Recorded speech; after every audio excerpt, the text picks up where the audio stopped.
Hello everyone, this is Knowledge Topper, and in this video we are talking about format of the statement of cash flows. We already completed statement of cash flows topic, and in which I already made 4 videos to cover that. In our first video we get the briefest of introduction related to statement of cash flows, that what is cash flows, what is the purpose of cash flows. Then we did the second video, the second part, in which we discussed the classification, and we did operating activities in our second video. Then in our third part we did investing activities. Then we get into fourth video, in which we have covered financing activities and all other related parts. So we cover all that in our fourth video, and I have made this video especially to know better about the format related to the statement of cash flows for the students. So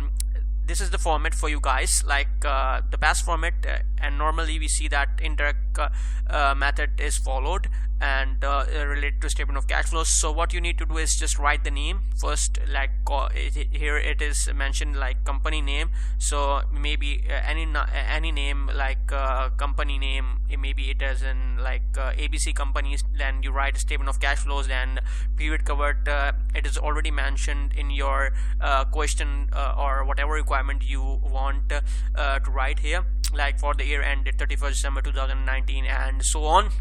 So then we come up and follow this format, like first we start with cash flows from operating activities, then the things that we included, and then we come up with net cash provided or used. Like I already told you that if you get a positive balance you should write provided, and if you get a negative balance you should write used instead of provided. So net cash provided by operating activities when it comes to a positive balance, and net cash used by operating activities when it comes to a negative balance. Then we come up with cash flow from investing activities, a list of individuals inflows and outflows, and net cash provided used by investing activities. Then we come up with cash flows from financing activities, and list of individuals inflows and outflows, net cash provided used by financing activities. Then we have come up with net increase or decrease in cash. Then you already give in your question like cash at beginning of period and ending of period.